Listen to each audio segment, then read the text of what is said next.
All rise.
Please be seated.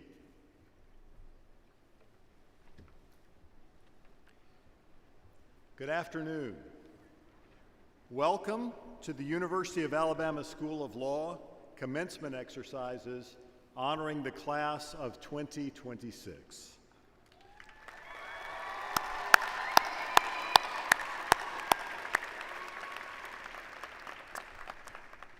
Graduation is such a familiar ritual that it's easy to miss how unusual it is. Make no mistake, this afternoon we are participating in an extraordinary celebration. When else do we put on robes and odd hats? When else do we place pieces of cloth on each other that we call hoods, but that don't protect our heads at all? And when else do we file into an athletic arena even though there's no athletic event taking place or even a Morgan Wallen concert? On what other occasion would we be listening and marching in to a 1901 English tune called Pomp and Circumstance that we all know is that graduation song? This is a special day of celebration, a celebration of the achievements of the class of 2026 and the culmination of work that you've been doing ever since you learned to read in kindergarten or were elected as class president in 5th grade and began your leadership journey, or maybe more familiarly, ever since you argued with your brother or your sister or one of your parents and that person said to you, "You ought to be a lawyer when you grow up." It's the culmination of work that you've done, learning the difference between justice and injustice, right and wrong, and incidentally about 4 years of college and 3 years here at our law school. Long days, long nights, anxiety, stress, personal growth, but you made it, and here we are. So, we're here in a sense to celebrate your past, and we play that familiar graduation song. But there's a great line from a very different song from a band called Fish with a PH. Bet you weren't expecting that one. That I think fits today's occasion well. It says, "Today I sing tomorrow's song." And today we do sing tomorrow's song. We're singing tomorrow's song because even as we celebrate everything you've done, we also anticipate and look forward to all you will do, the victories you will win, the struggles you will overcome, the people you will help. And we're gathered here to launch you into all that, following generations of lawyers trained at the University of Alabama School of Law, who've gone on to make a difference in their communities, their state, our nation, and the lives of others. We are so proud that very soon we will call you our alumni. Will you join me in a round of applause for the class of 2026?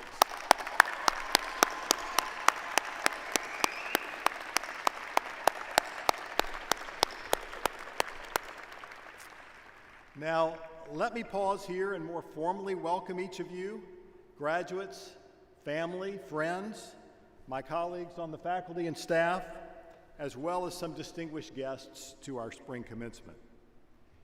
It is our special honor to have with us today the 30th President of the University of Alabama, Dr. Peter Moeller. As many of you know, President Moeller took office last summer, and in less than a year, his energy and leadership are already making a difference on our campus. He's just recently outlined his vision of our university as a future-ready flagship. The university not just of Alabama, but for Alabama, for leaders, and for the future. One of the things I've most appreciated about Dr. Moeller is he genuinely enjoys engaging with students, as is evidenced by his presence here today. I've been here 33 years, and we've never had a university president at our commencement exercises. Now, there's a good reason for that, I think. I did a little checking, and by my count, Dr. Moeller has already shaken about 6,700 hands. So, class of 2026, please be gentle. Dr. Moeller, what an honor to have you here with us. Thank you. Would you please stand so we can recognize you?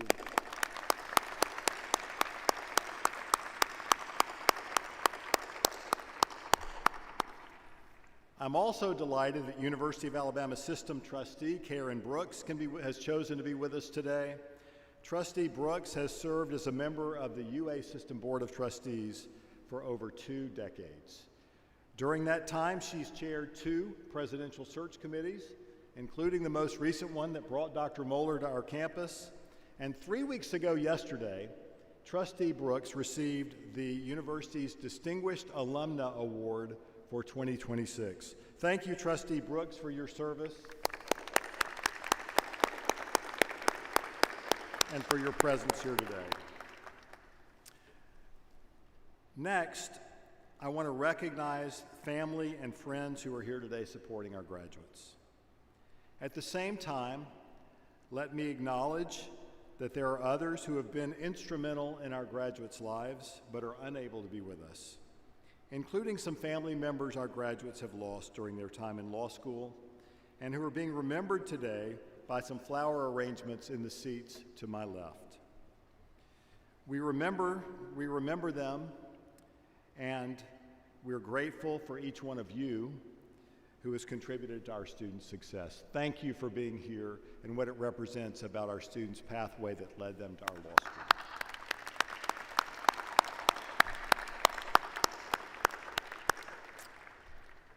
Today, it will be our privilege to award degrees to 129 graduates, each of whom will be receiving the Juris Doctor degree. In addition, 2 of our graduates will also receive the Master of Business Administration.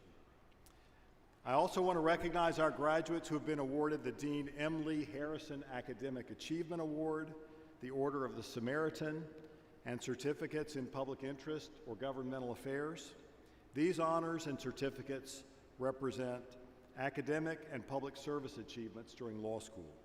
A full list of these recipients is available in your program. Congratulations to each of you.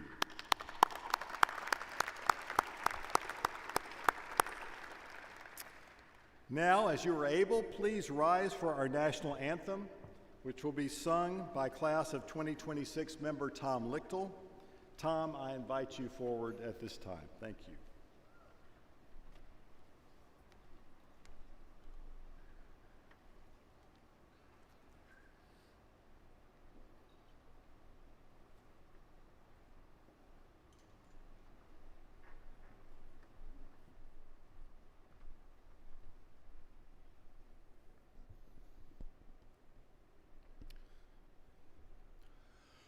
Oh, say, can you see by the dawn's early light what so proudly we hailed at the twilight's last gleaming, whose broad stripes and bright stars through the perilous fight o'er the ramparts we watched were so gallantly streaming, and the rocket's red glare, the bombs bursting in air, gave proof through the night that our flag was still there. Oh, say, does that star-spangled banner yet wave o'er the land of the free and the home of the brave?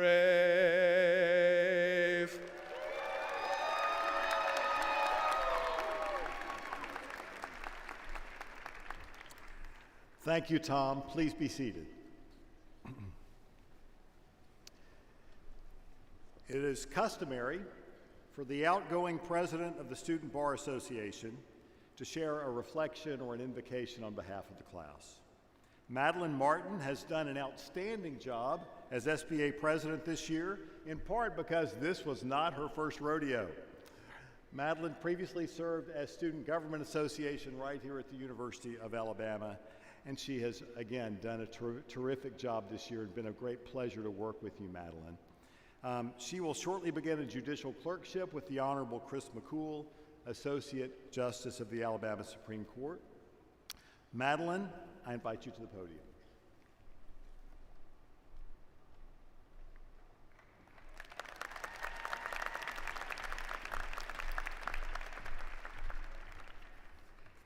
Thank you, Dean Broombaker. Good afternoon, everyone. Can I get a roll tide?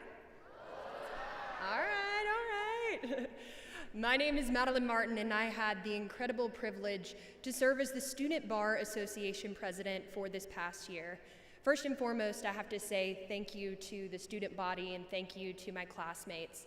Like Dean Brubaker mentioned, student government has meant the absolute world to me, so being able to serve in this capacity, have a seat at the table, and advocate on behalf of everyone here at Alabama Law was such a formative experience. So truly, thank you. Every win, every change that occurred was because of all of you. So thank you for making this experience what it was. So I can't lie, now I feel like it's on the tip of my tongue of like uttering a little Chief Justice, may it please the court. But instead of that, I'm gonna steal from an infamous law school speech with, we did it. We made it through 3 years of such an important chapter of our lives. We survived those days of maybe you're sitting in class or having those red library floors haunt you thinking, there's no way I'm making it to May of 2026. But yet here we are. We survived a shuffling of cards to determine if it was time for our cold call. We survived handwritten exams that tested not only what we knew, but how much we could physically handle. And we made it through every challenge, any problems, and time and time again, we showed up for one another. When I was thinking about how to define the class of 2026, I was thinking about how we are individuals that show up for one another. I can't lie, some of the classes have got to be a little jealous of the community that we have. Because yes, event attendance, we're a little relaxed unless it's a bar review, but we show up when it matters. We show up for one another, and we are always there, whether it's on those hard days or whether it's celebrating marriages, engagements, babies, or just having truly the day to be alongside one another. Because when it defines our class, it's not perfection, it's presence. It's presence of showing up and never quitting. You showed up for your communities, you showed up for your organizations, and you showed up for one another. Another quality that this class has, and I have full confidence in for what comes next, is passion. To me, passion is the most important thing anyone can have, because passion, it drives change, it drives results, and it creates the purpose that makes us go forward. That's why I have full confidence in what comes here for our class. So, whether you are staying in Alabama, or this may be a time when you're saying goodbye to Alabama, I have no doubt that the passion this class has will change where we come from. It's going to impact the state of Alabama, but it can impact far beyond, whether that's in courtrooms, boardrooms, or just through your daily interactions. So, here's to everything we've accomplished, and here's to everything that's still ahead. Thank you all, and as always, roll Tide.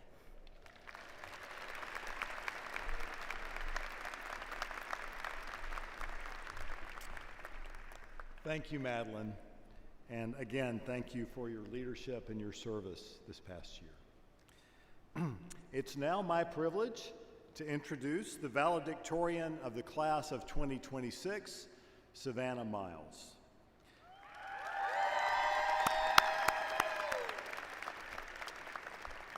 Sav graduated cum laude from Harvard University in 2018 with a bachelor's degree in social studies. After college, she returned to her hometown of Gadsden, Alabama, to work as a community organizer and later as an organic farmer. During her time in law school, Sav has served as senior editor for the Alabama Law Review, a member of the Moot Court Board and the Jessup International Law Moot Court Team, and a leadership fellow, where she mentored and supported fellow Alabama law students. After graduation, Sav will clerk for the Honorable Judge James Simmons in the U.S. District Court for the Southern District of California, after which she plans to practice law with the Chattanooga office of Miller and Martin as a litigator. Congratulations, Sav, on all you've accomplished. Congratulations in advance on all that lies ahead of you. I invite you to the podium to share your remarks.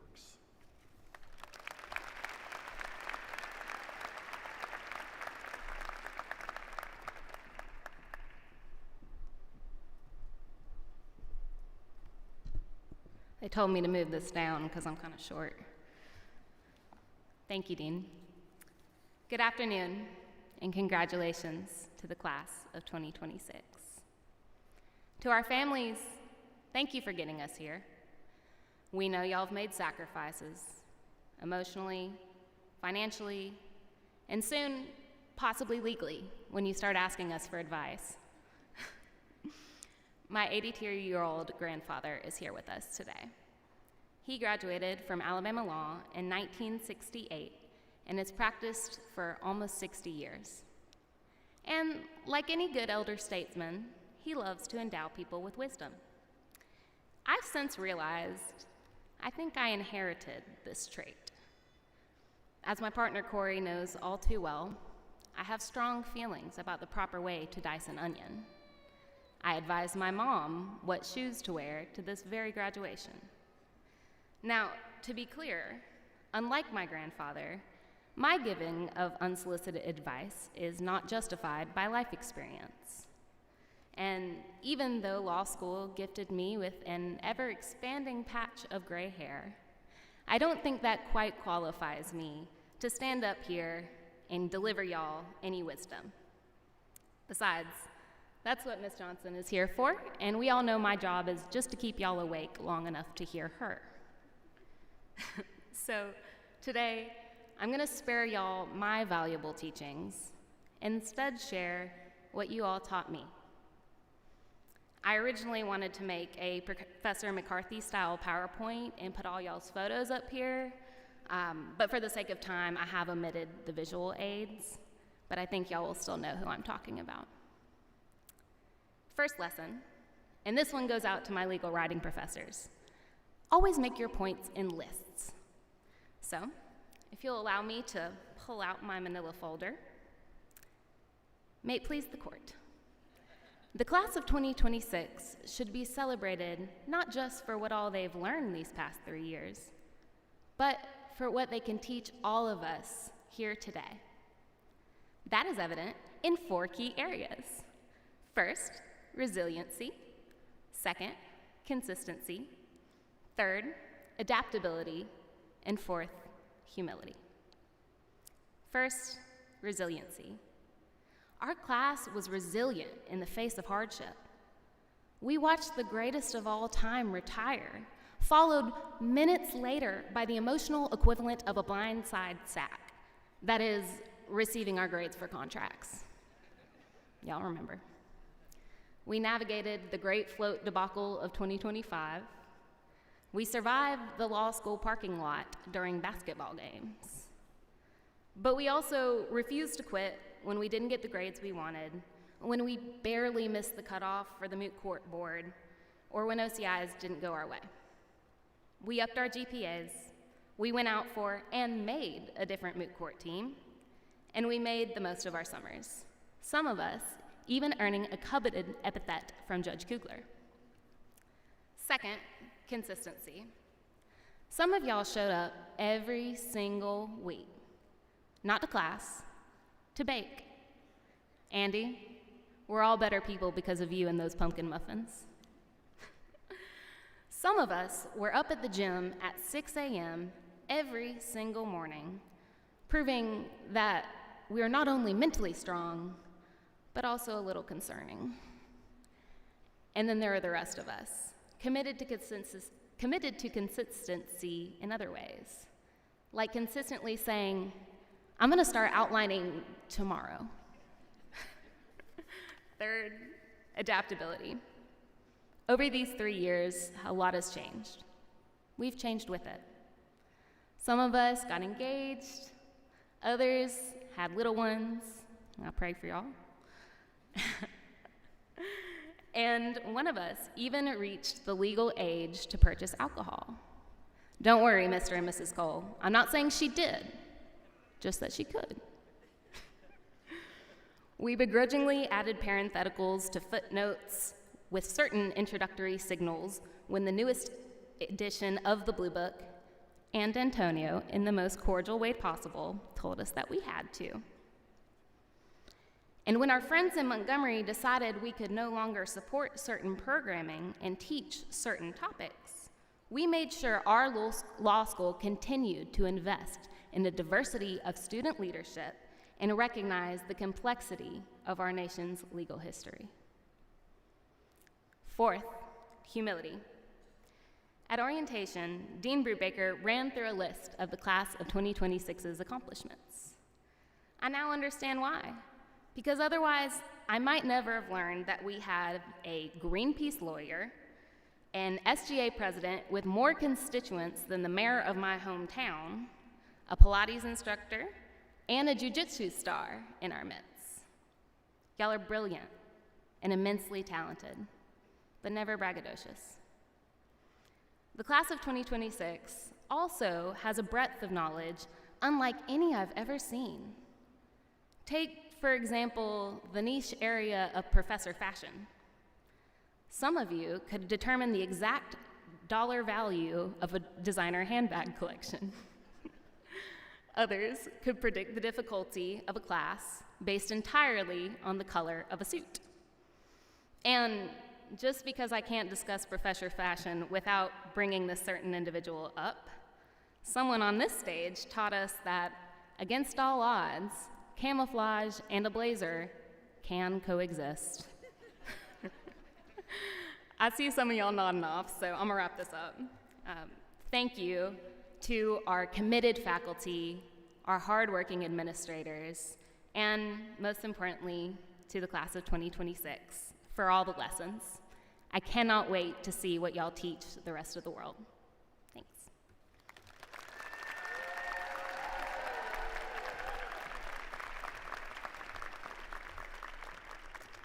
Thank you, Sav, and congratulations. It's now my pleasure and distinct honor to introduce our commencement speaker, Gail Johnson.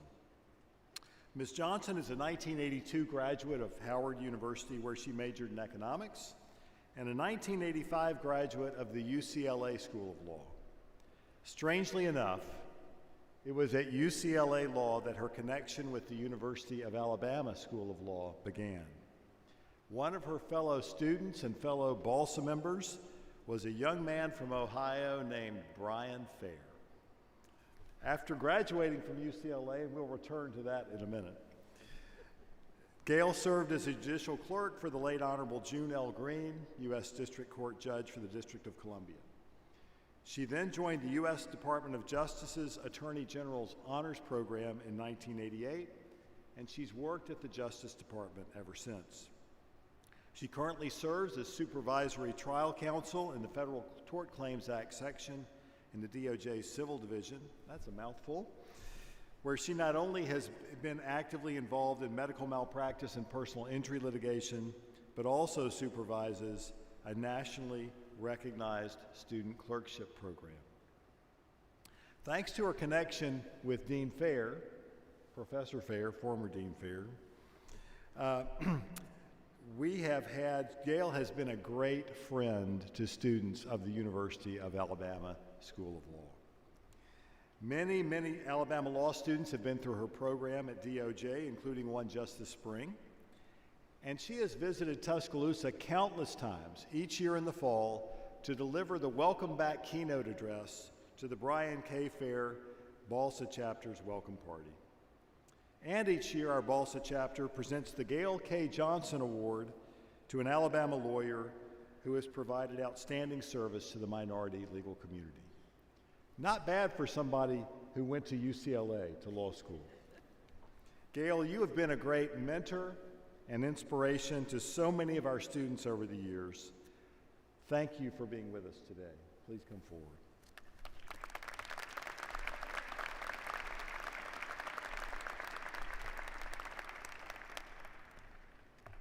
Well, I made it, and by that I mean I made it to the podium without tripping over this regalia. Sometimes the important goals are really basic.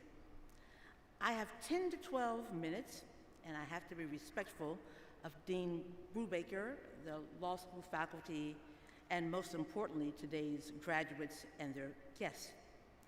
I have many people to thank for this opportunity to speak in my limited capacity as a friend of the law school.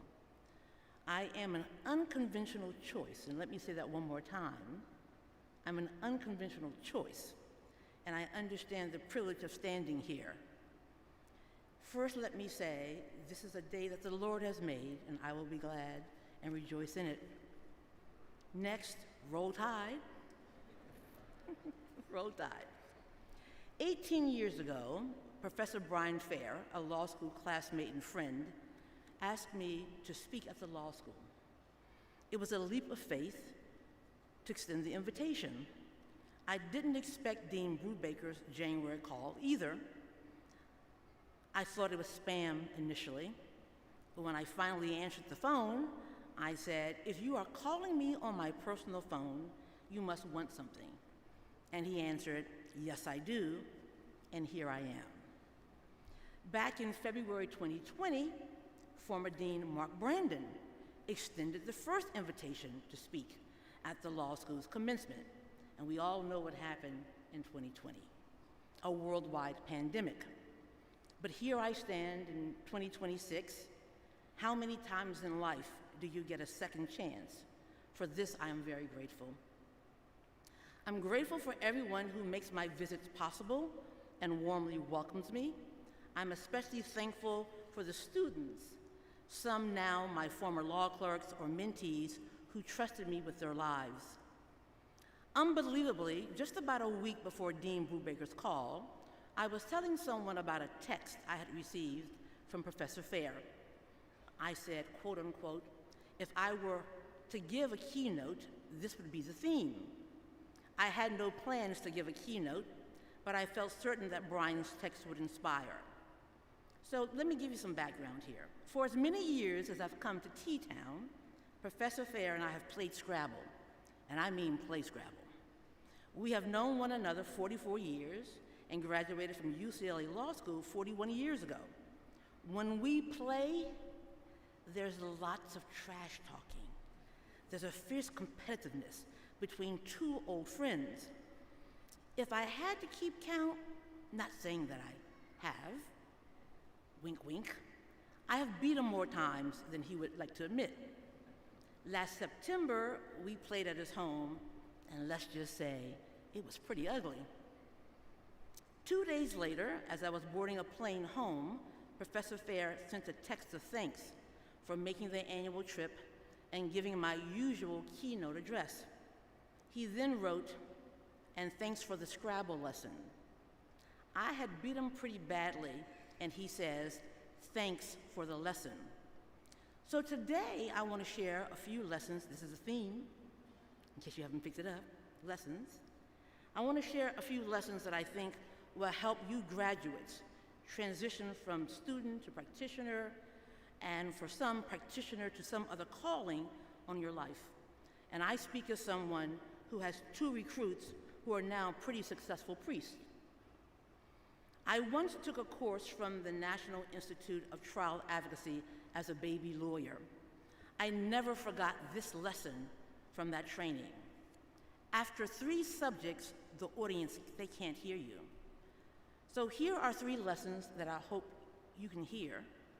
I will share some stories to illustrate my points. In March, this past March, I was headed to T-Town in an unfamiliar rental car. I had asked for a compact, but I received an SUV. Now let me just say, I'm shrinking. It is age. I also have a fear of heights. So to get into the car, I had to take a running leap.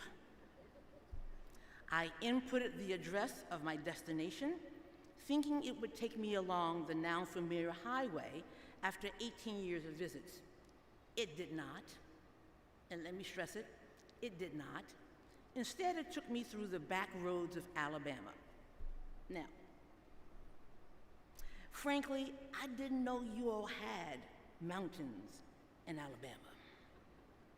The traffic signs shifted from 20 miles per hour to 25 to 35 to 50 as I drove through communities, my hands clutching the steering wheel, trying not to notice the narrow lanes or the precipitous drops on both sides of the road.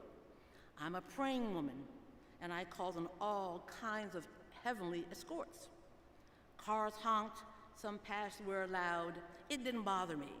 I kept the speed limits and considered pulling over and, quote unquote, phoning a friend. Remember that game on TV? I did not, however. I persisted and arrived safely at my destination, swearing to never, ever use maps again while I'm in Alabama. Well, here's the thing. It turns out that there had been a fatal accident on the usual highway, and that's why I was diverted.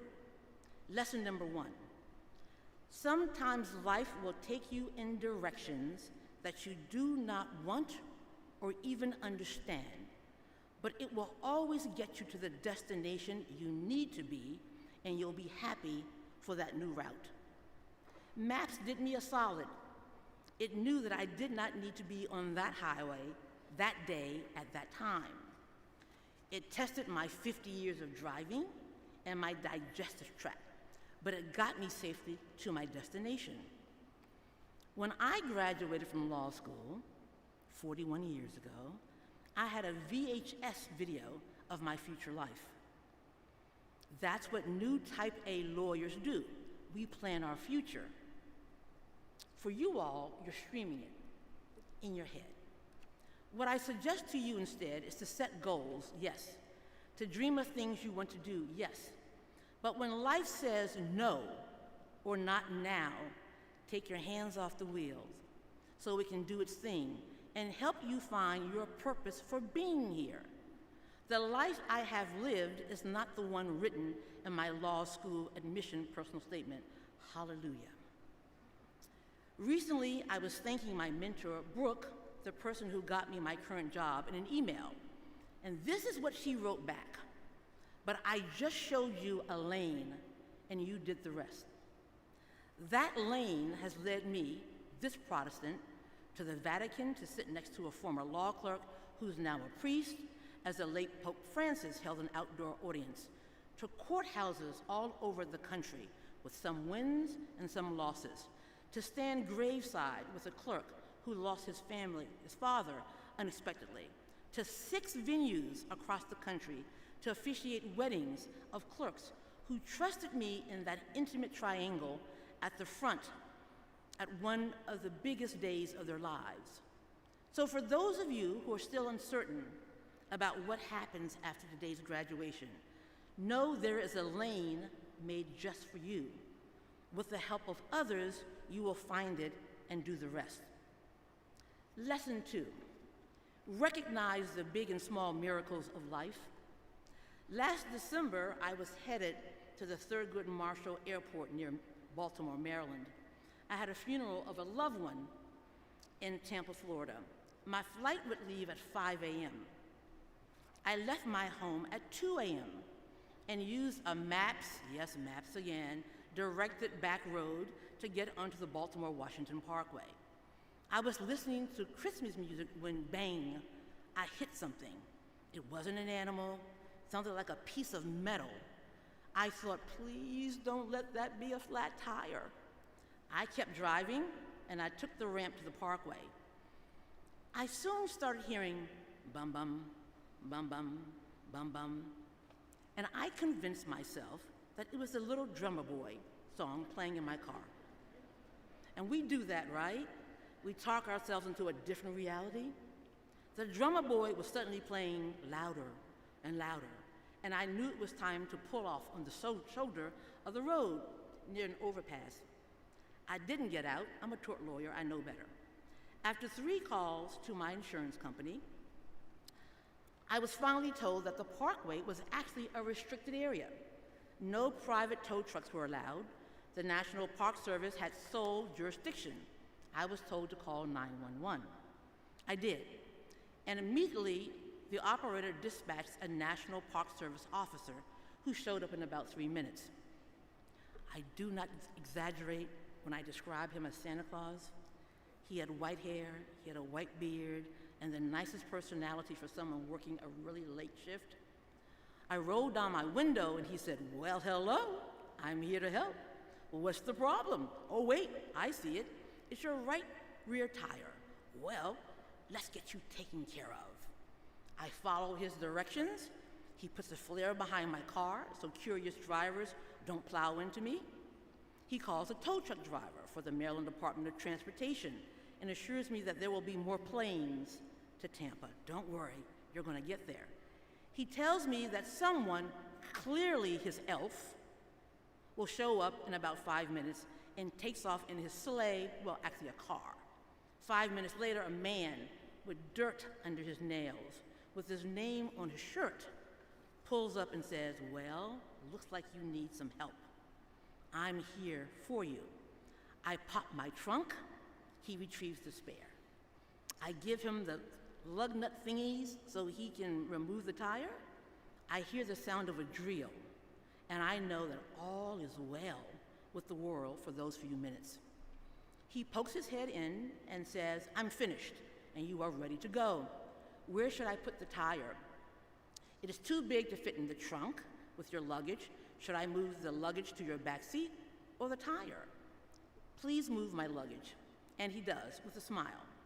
I ask him, "Can I tip you?" And he says, "Ma'am, I can't accept that. I'm a civil servant. But thanks." I ask for his identification, and he reluctantly passes his ID badge through the right passenger window, and I snapped a picture.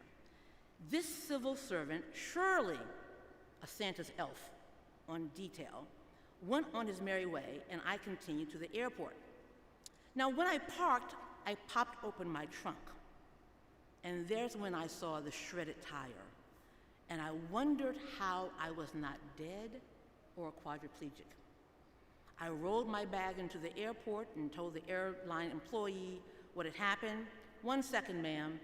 Let's see what I can do." Within minutes, he says, "I have 2 flights, one at 6:45, one at 10:45. Which one would you like?" "I'll take the 6:45 a.m. flight." I arrived in Tampa 1 hour and 45 minutes later than originally planned, because 3 people working shifts when most of us are asleep are miracle workers doing their jobs happily and professionally. They see stuff that you and I can never imagine. They do dangerous and dirty jobs to keep us all moving. Imagine life without security guards, cleaning ladies, the cafeteria workers, the folks in assorted trades, some of whom make more money than lawyers. My aunt quit college to work as a cleaning lady so that I could grow up in an integrated neighborhood and go to schools that make today possible. Today you graduate from law school. The work you do is important. You will touch the lives of many folks, including the folks who do the dirty jobs, whose shirts have their names embroidered on them, who need a helping hand in sometimes desperate situations. If you recognize their importance to our collective lives, you will respect them and represent them well. Lesson number 3, you are never too important or busy to be nice. One more time, you are never too important or busy to be nice. In March, I was speaking to Becky Brubaker at an event, and Dean Brubaker walked by, and he quoted a scripture about the importance of being a servant for others, and I told him then, "You may make it into my speech." And he did, and for good reason. This profession is often seen as one where you do not have to be polite, caring, or nice. That's just wrong. Yes, you can be tough, you can be confident, you can be steadfast as to your position as an advocate, but I want to let you know you can be nice and be successful. What you gain as to reputation, as to camaraderie, as to trust, as to future collaborations with like-minded people, outweighs what you lose by being someone no one wants to work with or hire. Law is a service-oriented profession. Whatever your path in this profession, you are serving a community that needs your expertise to solve a problem or help them avoid one. Now, one of my favorite stories involves a Post-it note. I was out of the office and I left a Post-it note on my door to let my colleagues know where I was that afternoon. I was clueless that a very busy and important person was coming to the office for a meeting with my boss and others. On the way out, he decided to stop by my office to say hello. Over the years, we had worked on a committee together and respected one another. When I returned to my office, a support staffer said to me, "Jody had stopped by and left a note." Well, I had a female colleague named Jody with an E at the end. I said, "Oh, I will stop by her office later."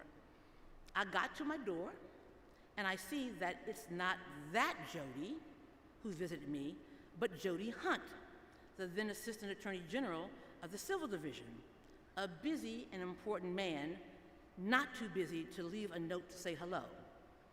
Curiously, he was in that position when I received the first invitation to speak at the 2020 Commencement. I shared the news with him because he's an Alabamian.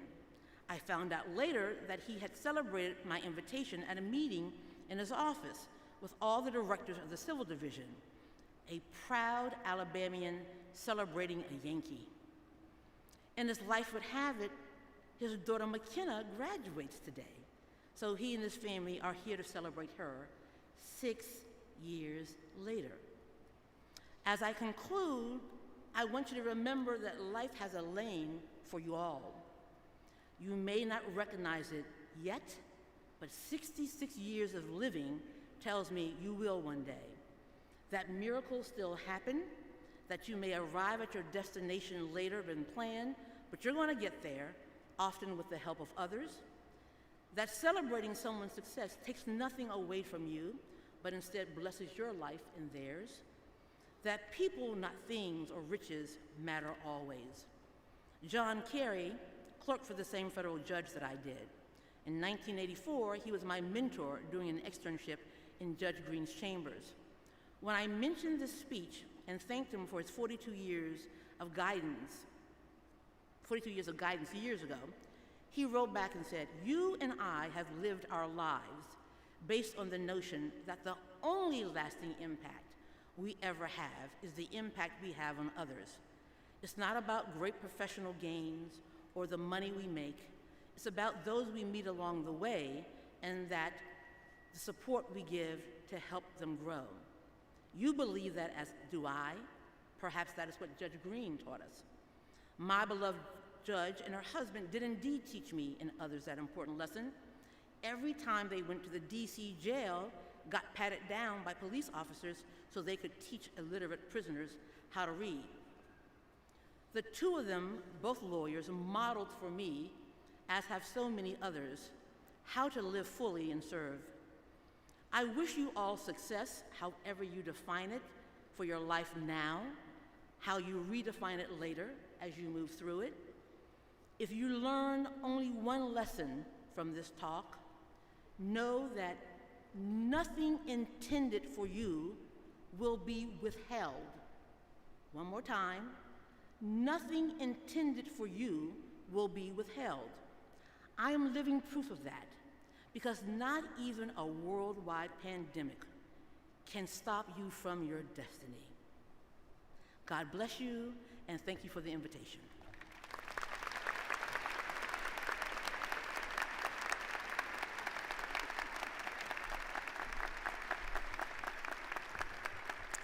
Thank you, Gail, for those life lessons, and really thank you again for the contribution that you've made to the University of Alabama School of Law for many decades.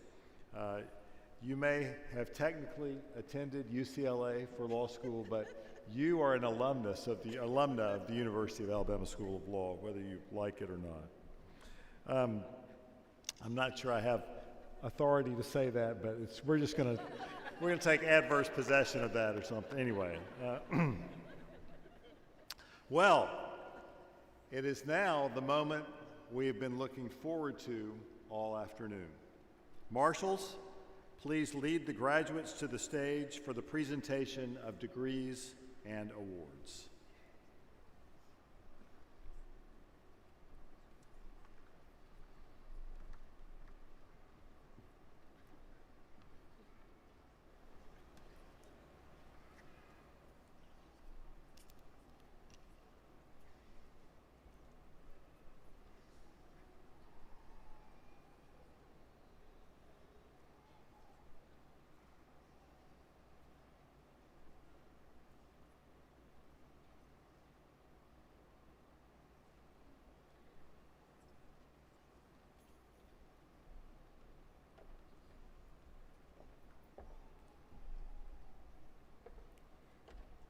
Savannah Jane Miles, who will be receiving the Harrison Award.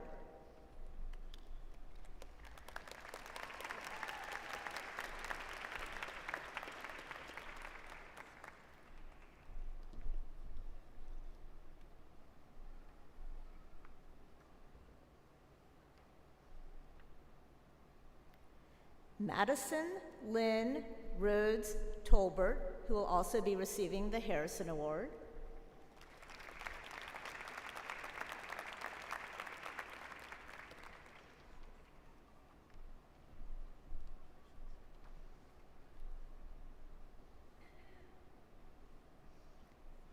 Antonio Jasper Petrucci, who will also be receiving the Harrison Award.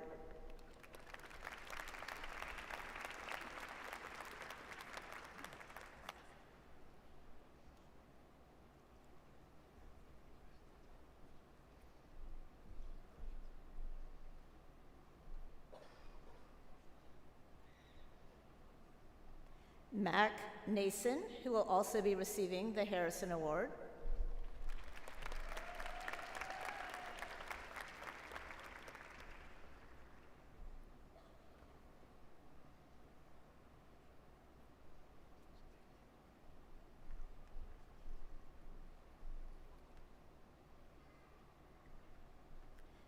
Seth Alexander Self, who will also be receiving the Harrison Award.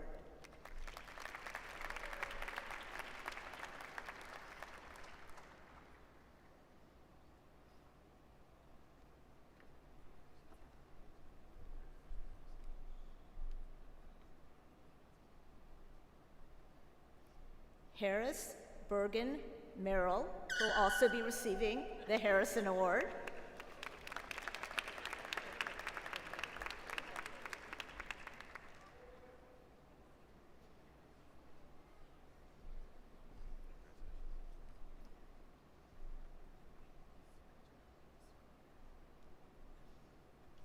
Sarah Frances Jackson, who will also be receiving the Harrison Award.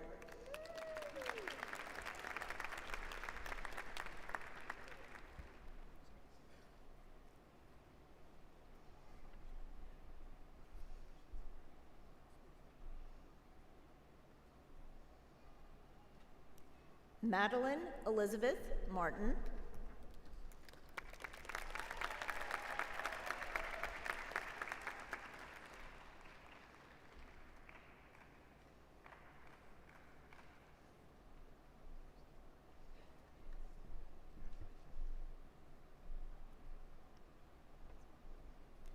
Laura Lacey Gardner.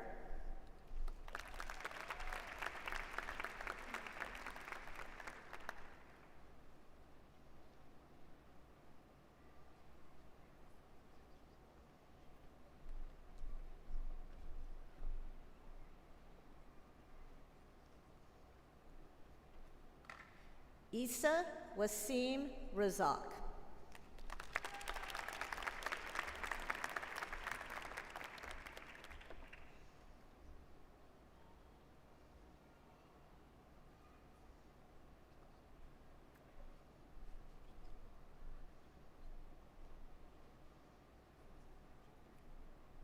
Stephen R. Snipes, Jr.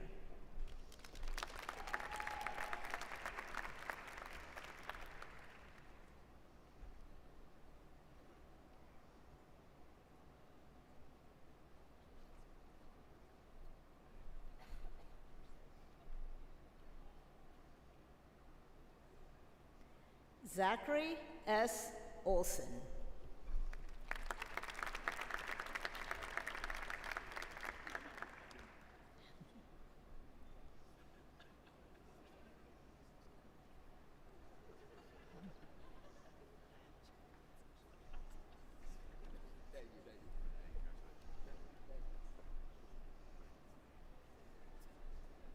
Courtney Jane McMillan.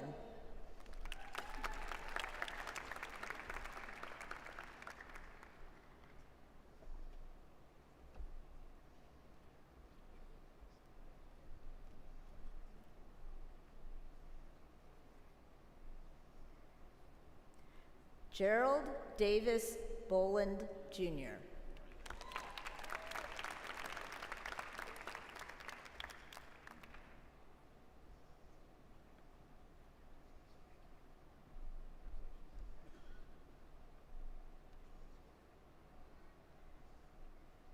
Gerald Andrew Weisenfeld, Jr.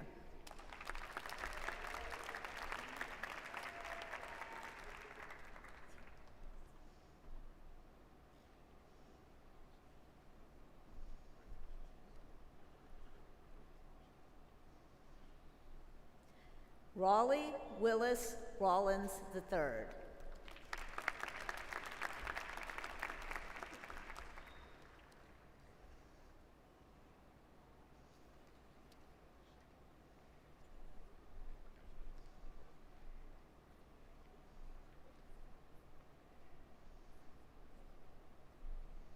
Parker S. Garrison.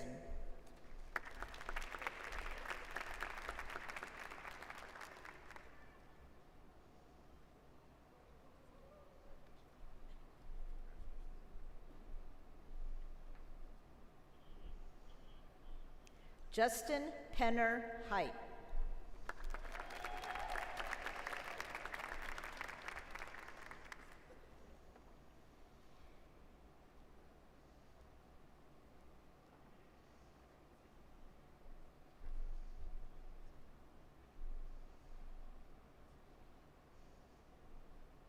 Jason Ray Carlton.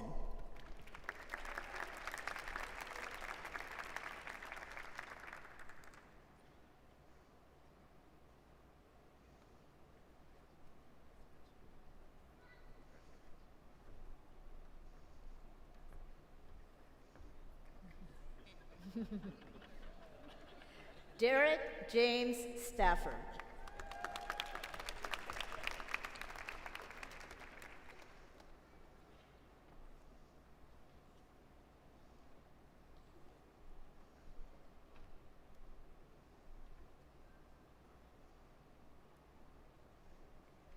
Kayla Ashley Veal.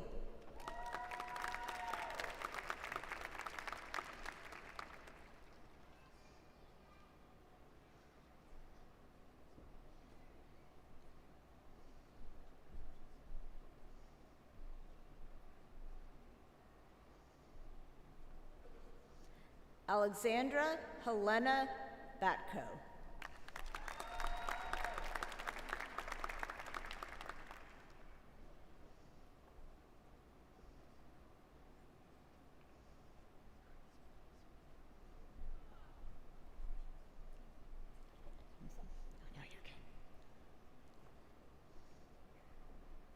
Maisa Maria Salibi.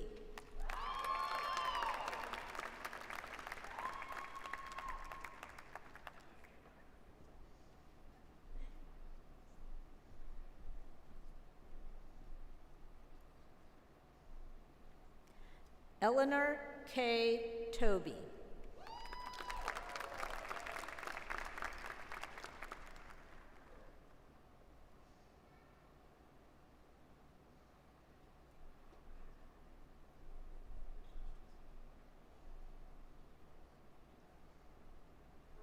Isabella Deborah Donahue.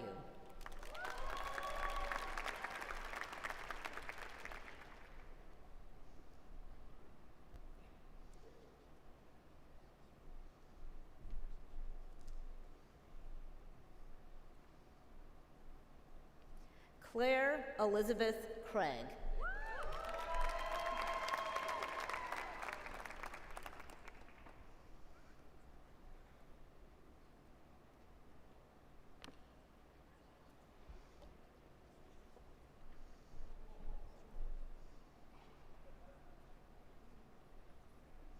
Mackenzie Lee Wilson.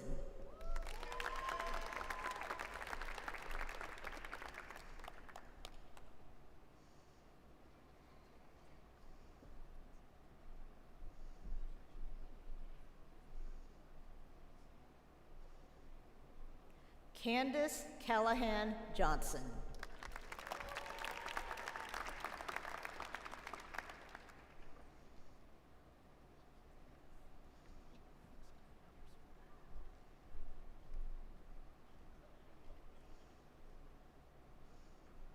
Savannah Grace Godowns.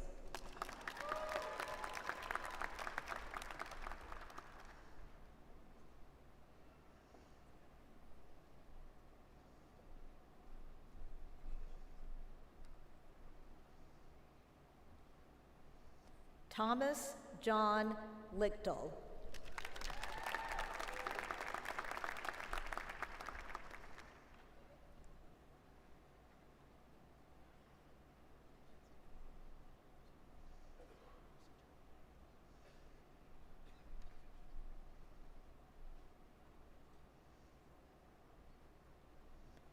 Anadair Grace Blackledge, who will also be receiving the Order of Samaritan.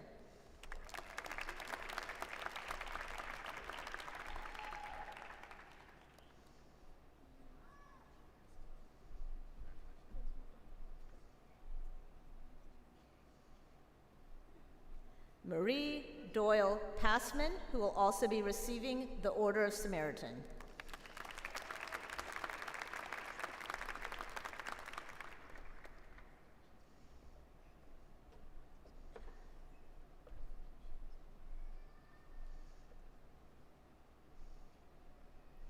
Catherine Dean Applebaum, who will also be receiving Order of Samaritan.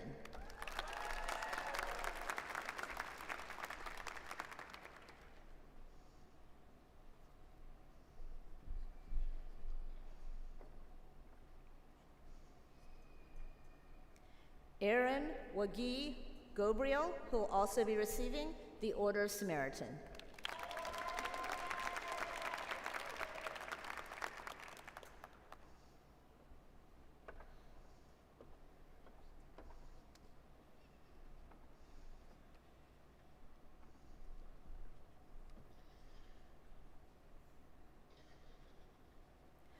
Austin William Bowling, who will also be receiving the Order of Samaritan.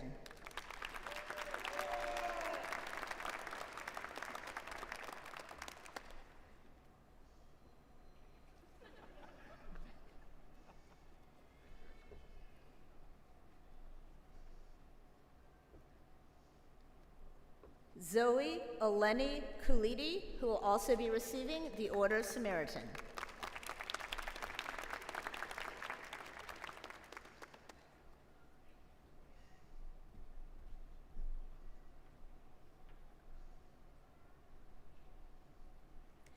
Paisley Cherie Flagg, who will also be receiving the Order of Samaritan and the Certificate in Public Interest Law.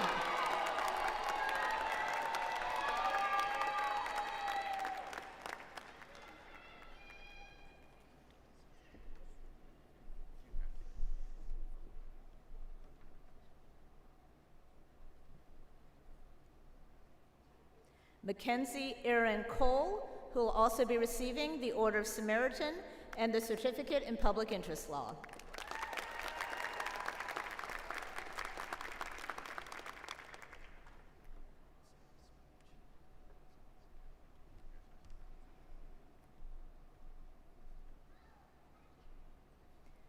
Emily Marie Scholze.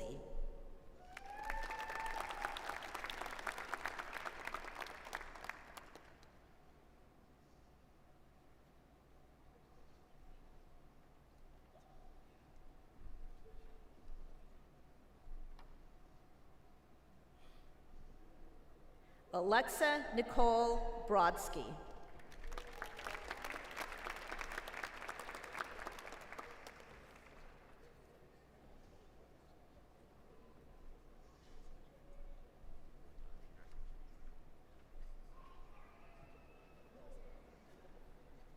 Libby P. Pinkleton.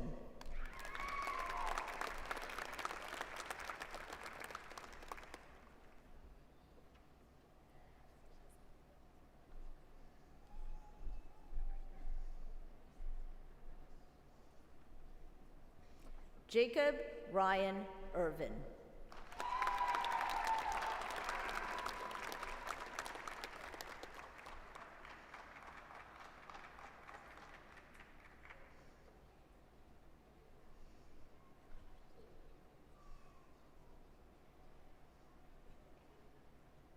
Benjamin M.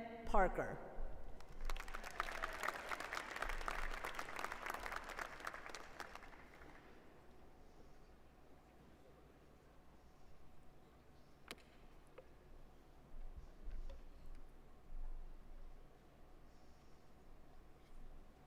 Jacob Perrin Steinmetz, who will also be receiving his MBA.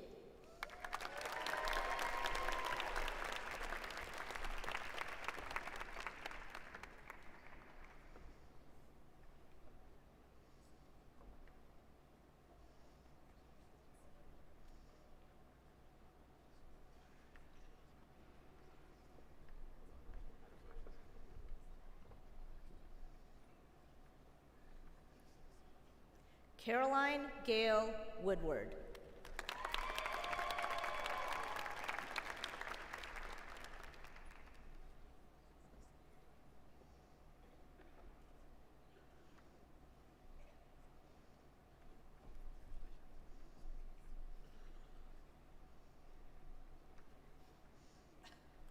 Amara Andrea Rivera.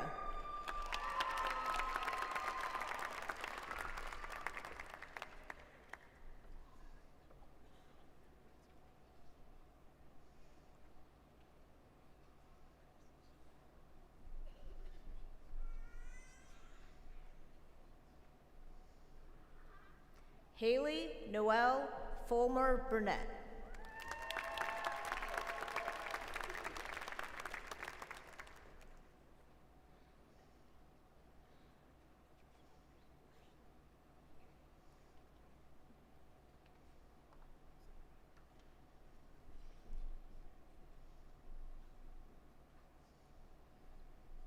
Emma Melissa King.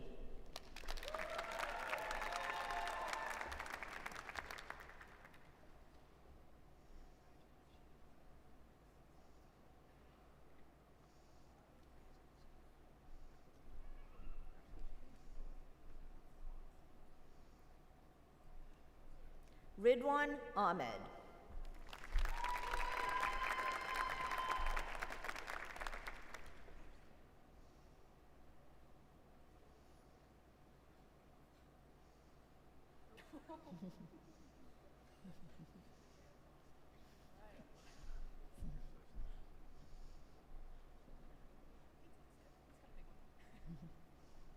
Hannah Noelle Palmer.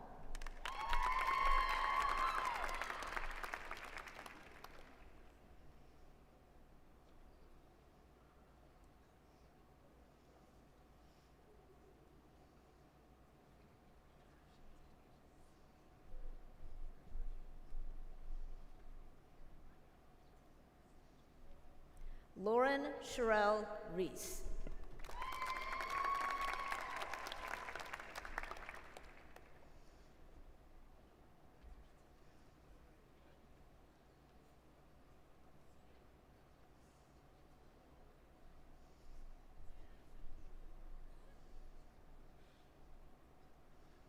Anna J.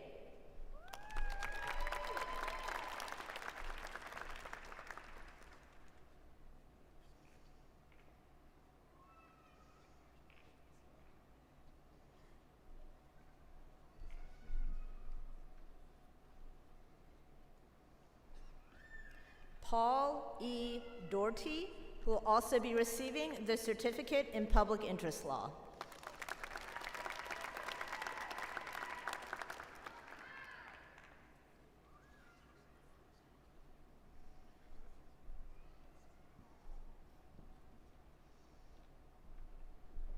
Andrew Michael St. Charles, who will also be receiving the Certificate in Governmental Affairs.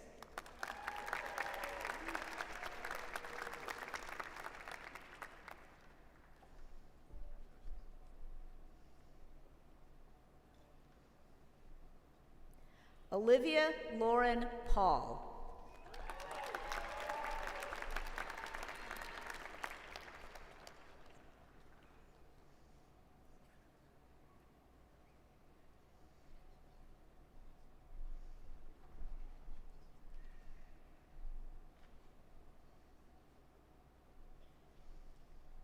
River B. Kling.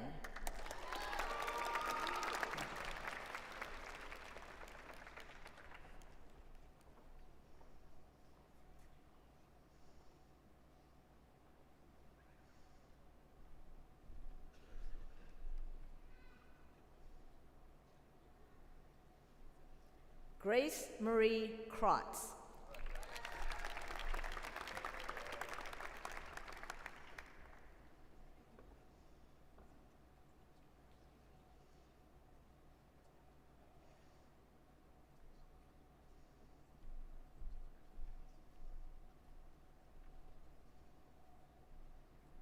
McKenna Anne-Marie Hunt.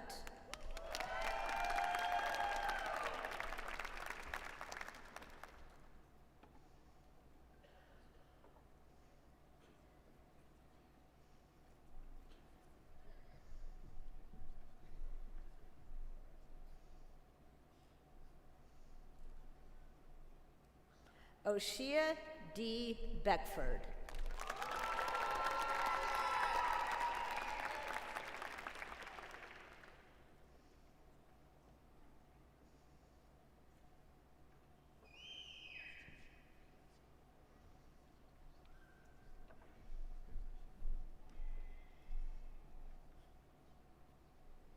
Kiana Lahua Dorsey.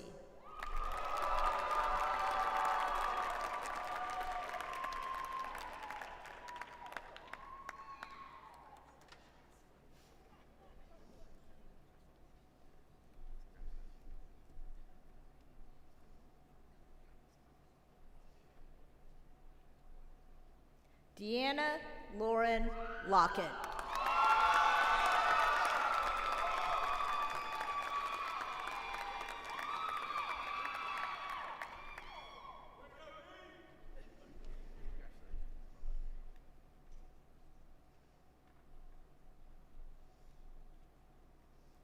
Rodney Jordan Davis.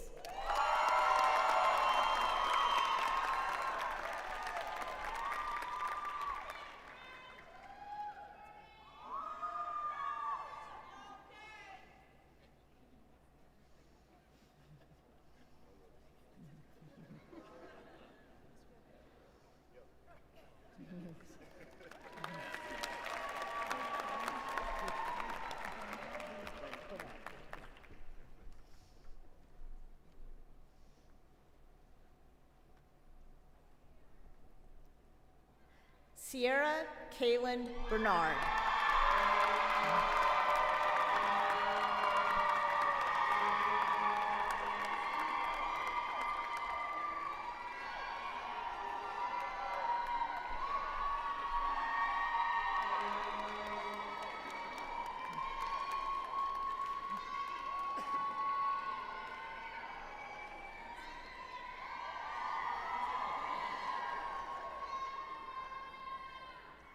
Olivia Elaine Fenderson.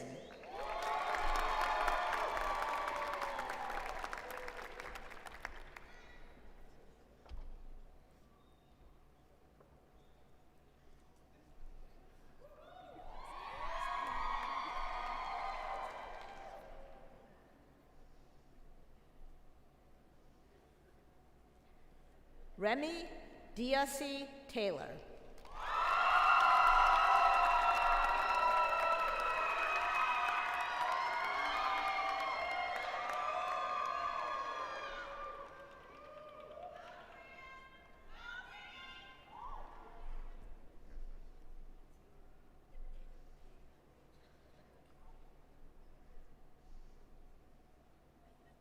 Kennedy Alexis Freeman.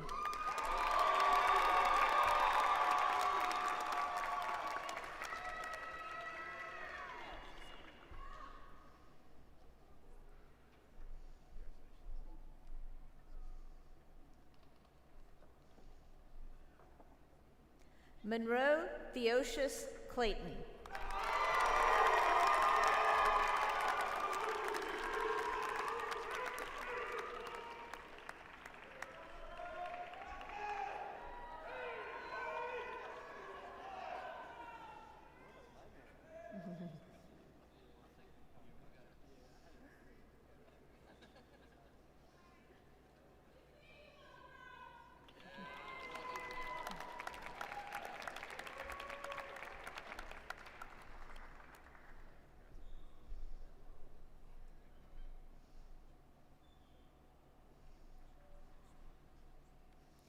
Jordan Aaron Alexander Holt.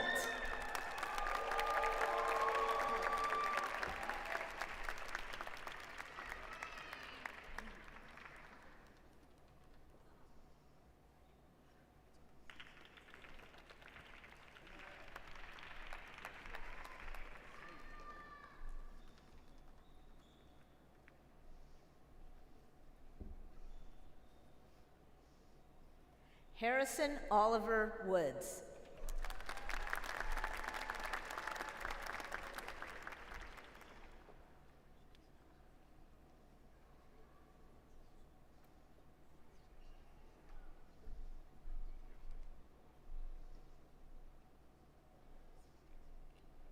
Meredith Grace Watson.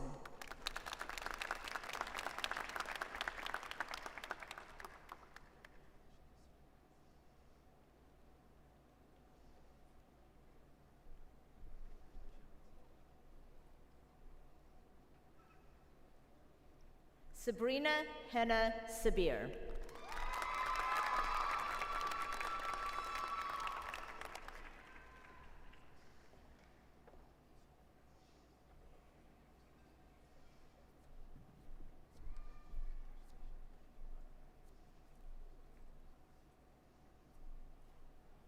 Sarah Melissa Philp.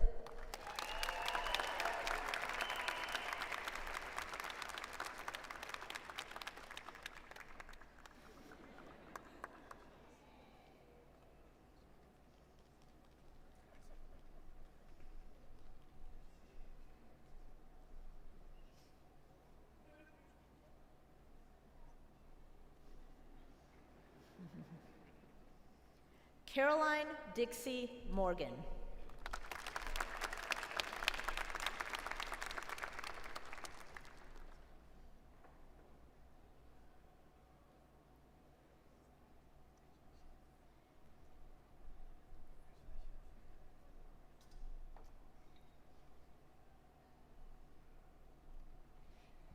Elena May DeFonte.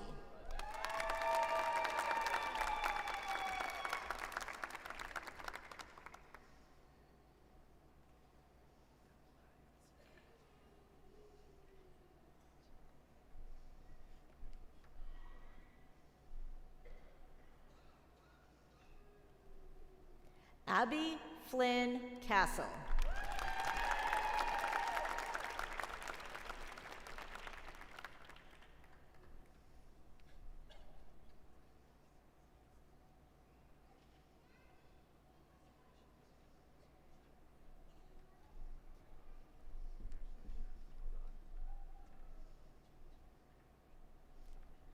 Alexander J. Sutcliffe.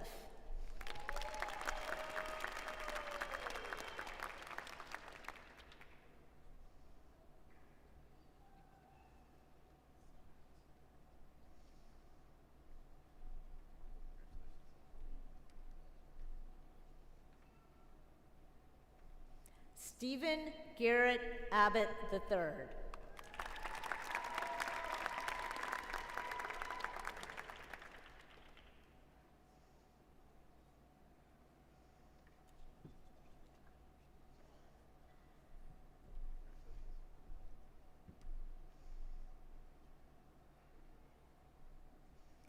Martin Robert Johannes Slaw.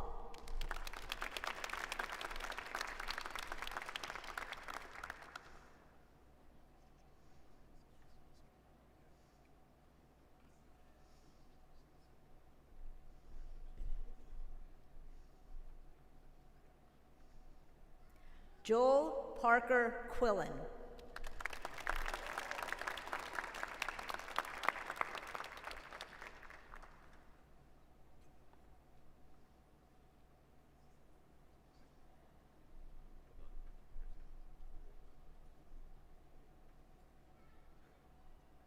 Justin Christopher Knoll.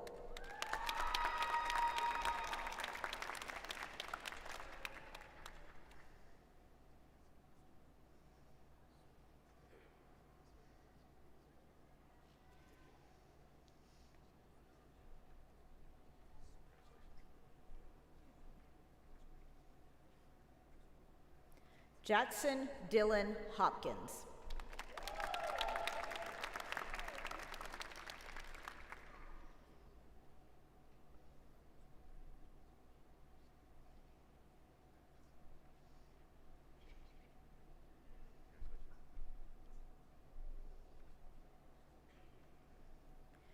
Zachary Jameson Kraft.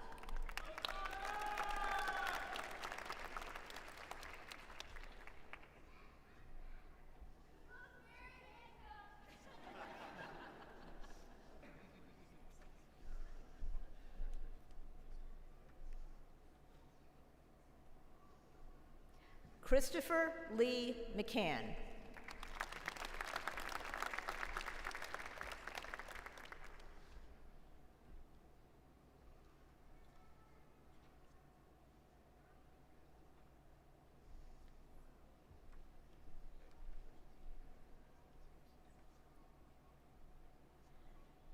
Ann Price Kelly.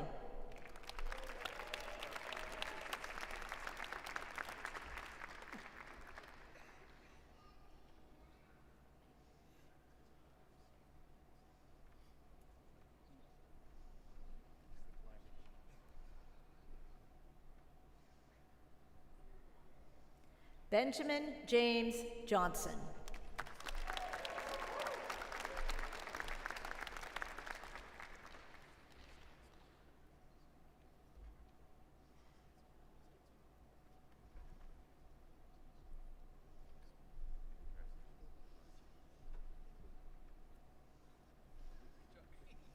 Grant Thomas Hawkins.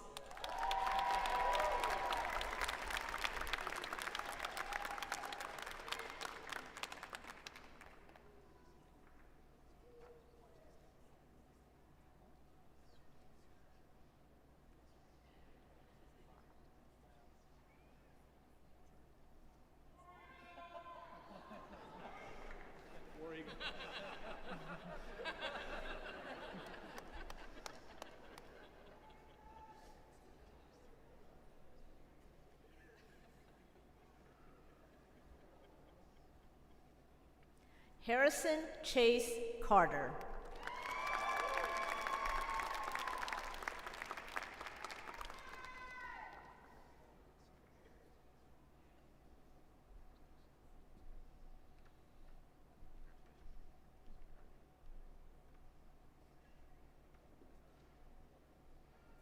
Noah M. Harrelson.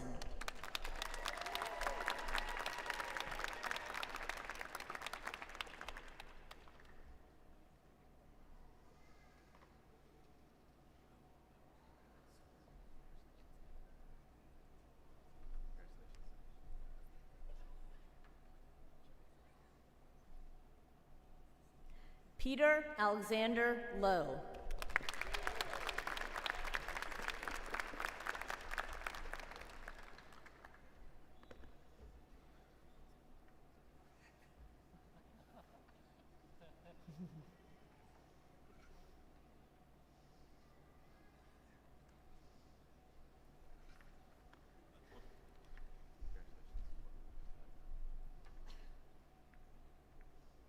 Leif M.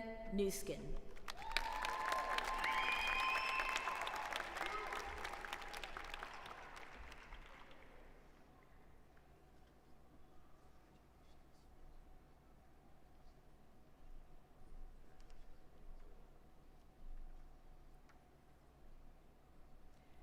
Andrew James Robitaille.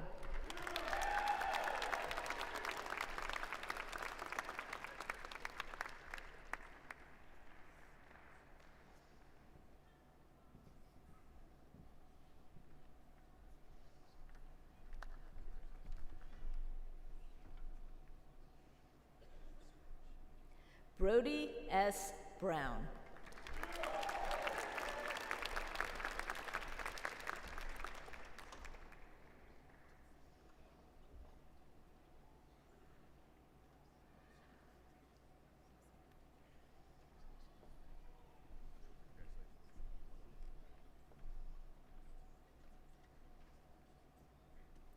Artem Vikulov.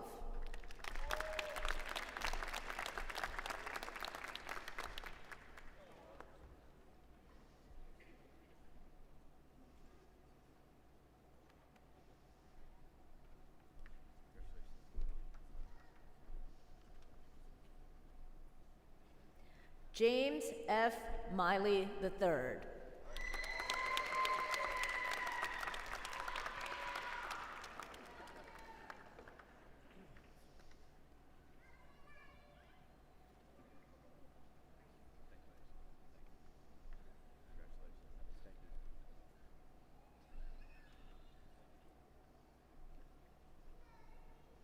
Nathan Robert Shipper.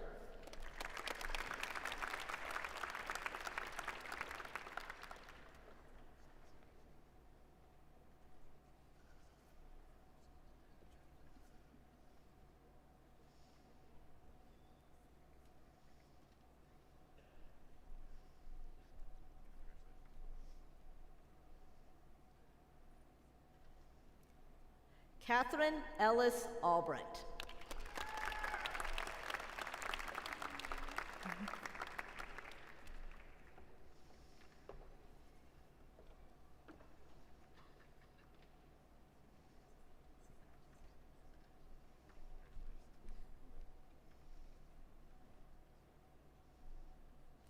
Elizabeth Michael Portis.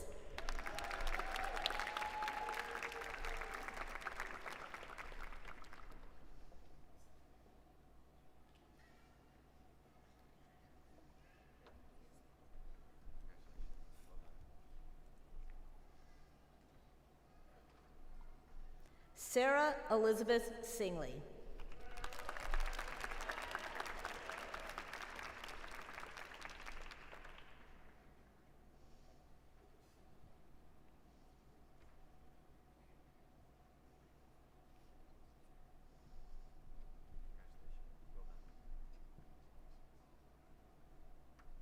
Madison Elizabeth Lowe.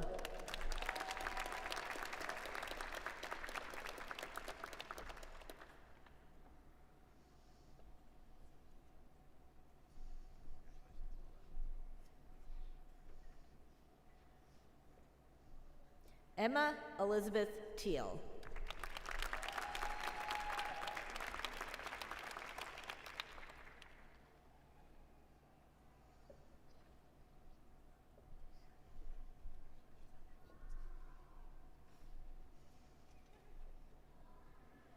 Abigail Catherine Vandiver.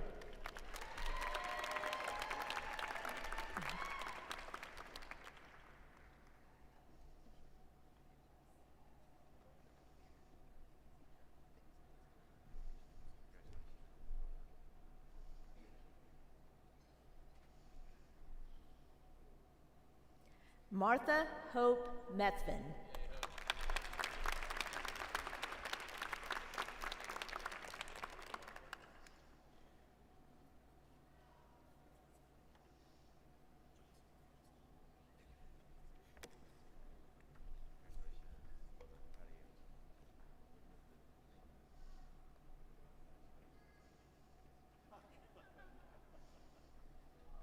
Jackson Brian Clancy.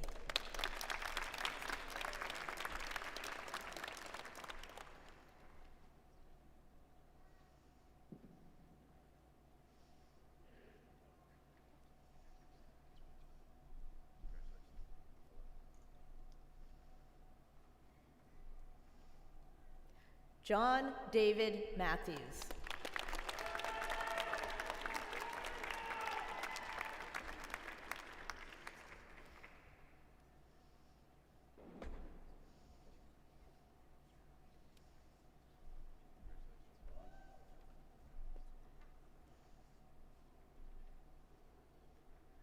James Paul McNeely.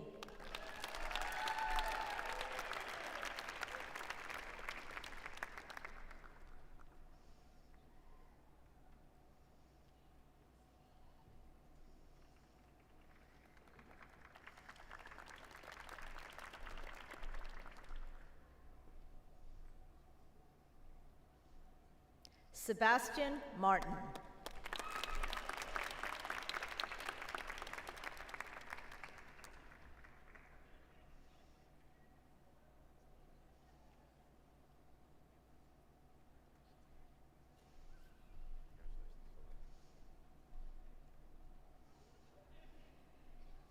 Robert Clifford Cowan III.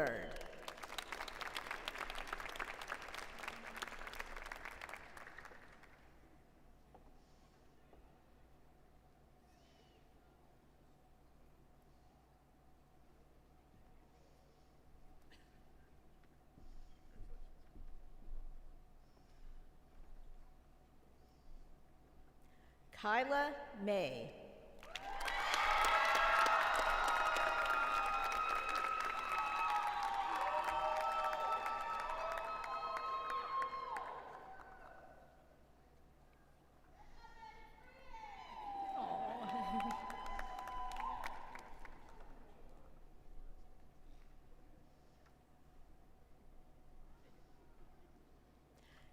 Maria L. Tinker.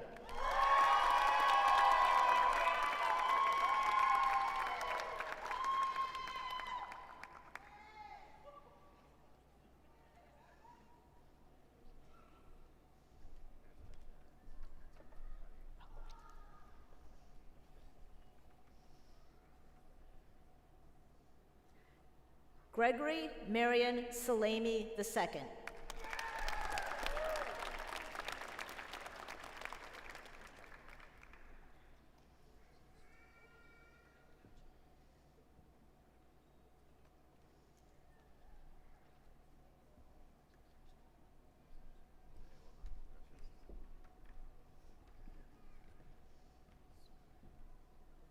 Ashley E. Sauer.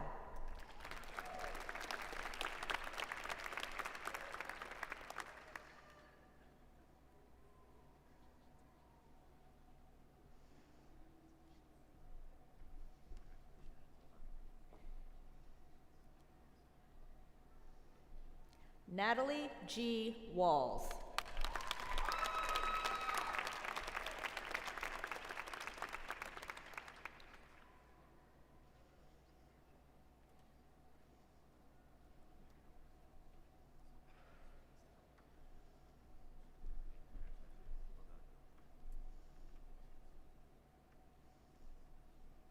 Emily Irene Kelly, who will also be receiving the Certificate in Governmental Affairs.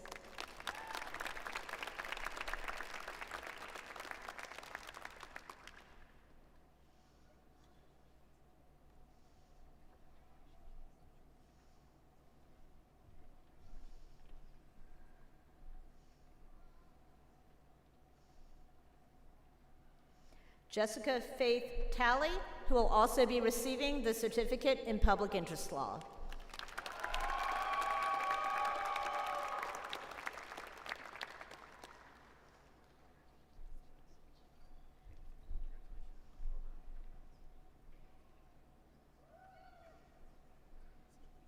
Kelly Wells Foster.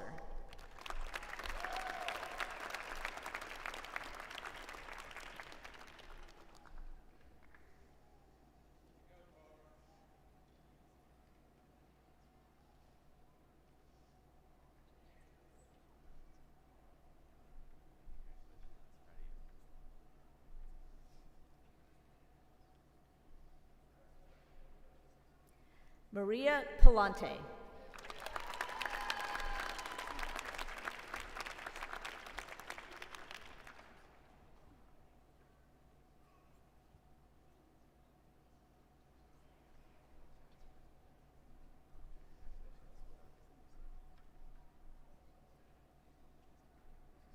Brianna Reagan Lewis, who will also be receiving the Certificate in Public Interest Law.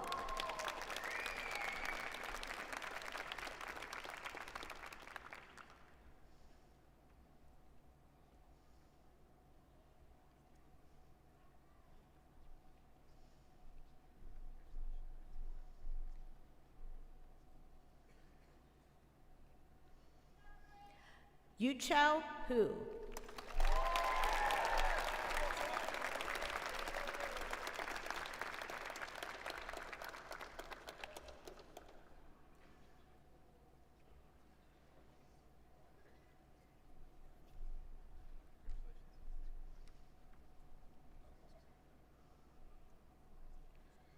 Thomas Clay Blackwell.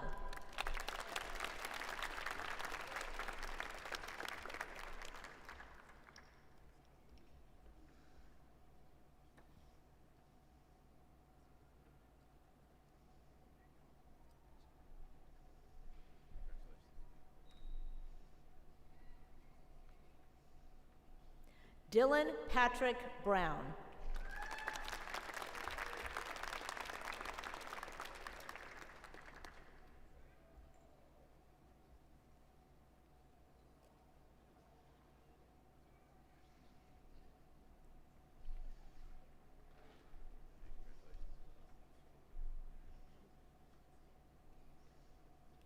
Jackson R. Weinecker, who will also be receiving his MBA.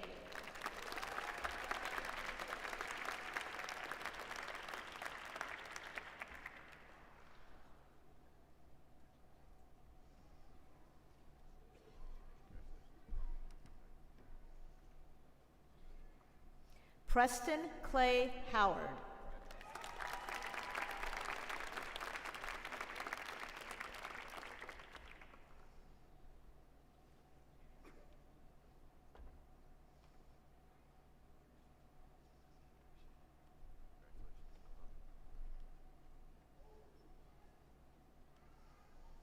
Champ Lyons IV.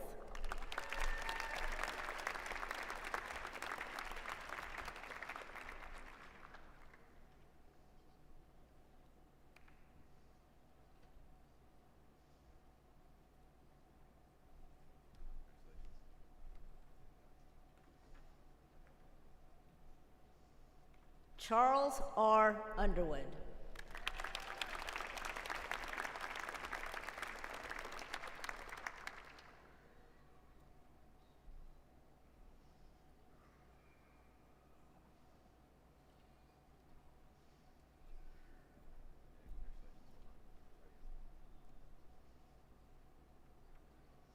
Philip T. Johnson.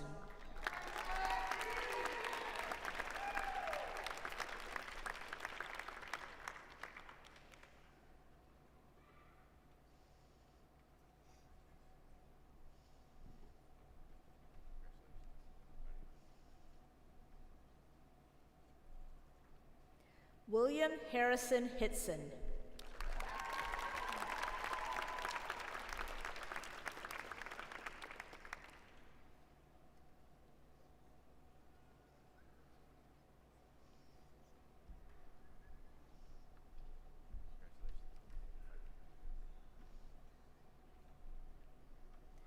Coulter T. Airy.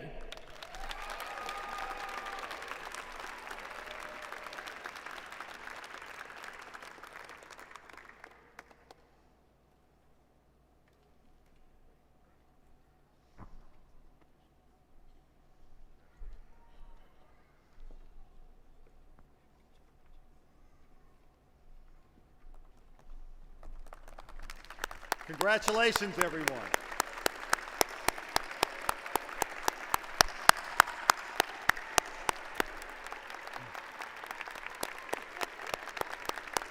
We can do it now. Let's go ahead with the standing ovation for the class of 2026.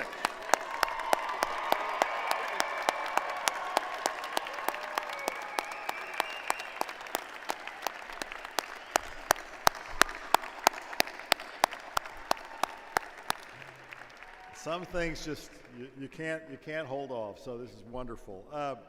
So it's my pleasure now to call on Dr. Peter Moeller, the president of the University of Alabama, to confer the degrees. Dr. Moeller. Thank you, Dean Brubaker, and congratulations, graduates. It is great to be with all of you today. Roll Tide. It is now my honor to confer the Juris Doctorate degree on each of the graduates. Graduates, please stand.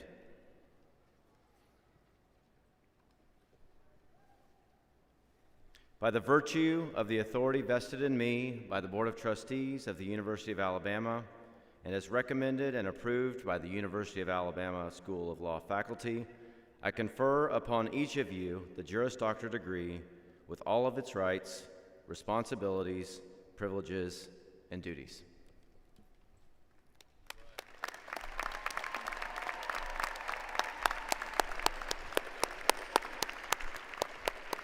You may now move your tassels to the left. And one more standing ovation for the class of 2026.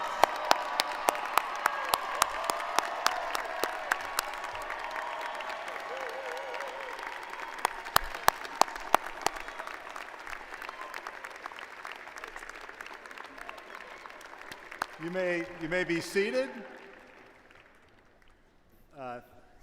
Before I dismiss us today, I want to recognize, it's not something we normally do, but we have a faculty member with us today who is retiring this year and who has served in one capacity or another at the University of Alabama School of Law for 50 years. So can we honor Professor Steve Emmons? Steve, would you stand?